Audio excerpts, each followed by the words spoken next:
খেতিয়কৰ শ্ৰমৰ ফল ধাননি পথাৰ এতিয়া সোণালী হৈ উঠিছে আৰু মই বৰ্তমান উপস্থিত আছোঁ শিৱসাগৰ জিলা ডিমৌ থাউৰাদল মাজগাঁৱৰ এখন ধাননি পথাৰত আৰু গোটেই পৰিৱেশটো সমগ্ৰ পৰিৱেশটো কেমেৰা পাৰ্চনে দেখুৱাব আপোনালোকক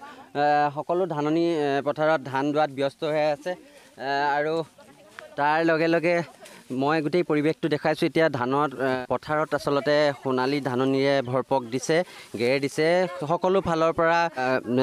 কাঁচিৰ কেচ কেচ শব্দই ৰজনজনাই আছে মই এগৰাকী দাৱনীৰ সৈতে কথা পাতিবলৈ চেষ্টা কৰিম মই বাইদেউ আপোনাৰ ওচৰলৈ আহিছোঁ এটা উখল মাখল পৰিৱেশ আচলতে খেতিয়কৰ যি কষ্টৰ ফল সেয়া এতিয়া দেখা পোৱা গৈছে কেনেকুৱা লাগিছে কি ক'ব আজি খুবেই আনন্দ লাগিছে আজি আমি মানে ৰাতিপুৱাৰ পৰা গোটেইখিনি এনেদৰে আনন্দ উপভোগ কৰি ধান কাটি আছোঁ আমি আজি এবিঘামান দালোঁ আৰু এতিয়ালৈকে তাৰপৰা এতিয়া আমি টেঙা খাম টেঙা কাটিছে বহুতে ফূৰ্তি কৰিছোঁ আমি আজি ইয়াত মই আহিম আপোনাৰ ওচৰলৈ মই তাৰ লগতে আৰু এটা দৃশ্য দেখুৱাবলৈ কৈছোঁ ইয়াৰ কিনাৰতে দেখিছে আপোনালোকে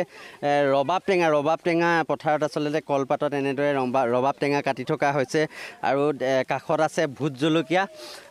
যদি সম্ভৱ হয় মই দেখুৱাবলৈ ক'ম এয়া লগত ভোট জলকীয়া আৰু ৰবাব টেঙা সমগ্ৰ পৰিৱেশটো আচলতে ধান দোৱাৰ লগতে তেওঁলোকে হাঁহি ফূৰ্তি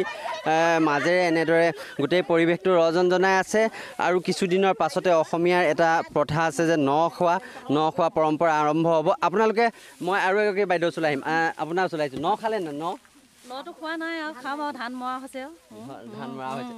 মই যেতিয়া অলপ আগত আহিছিলোঁ দেখিছিলোঁ চবেই গান গাই আছিলে এটা যদি একেলগে গান হৈ যায় বিহু হৈ যায় তেতিয়া বেছি ভাল লাগিব পৰিৱেশটো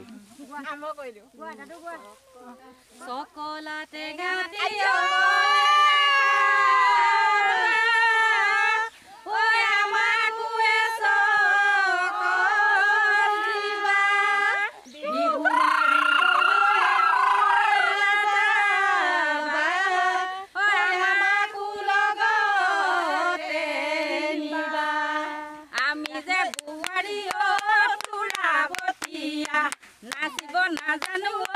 তোৰা বতিয়া নাচিব নাজানো পাগত তোৰা বতিয়া নাচিব নাজানো আমি যে বোৱাৰী তোৰা বতিয়া নাচিব নাজানো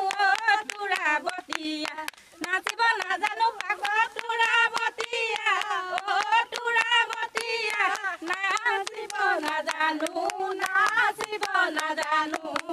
হয় আচলতে এটা একদম সুন্দৰ পৰিৱেশ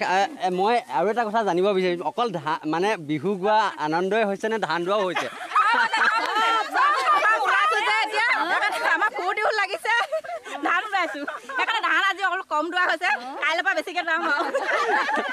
হয় আৰু এনেদৰে এতিয়া ডিমৌৰ পথাৰত এক উখল মাখল পৰিৱেশৰ মাজেৰে অসমীয়া ৰাইজে ধান চপোৱাৰ আৰম্ভ কৰিছে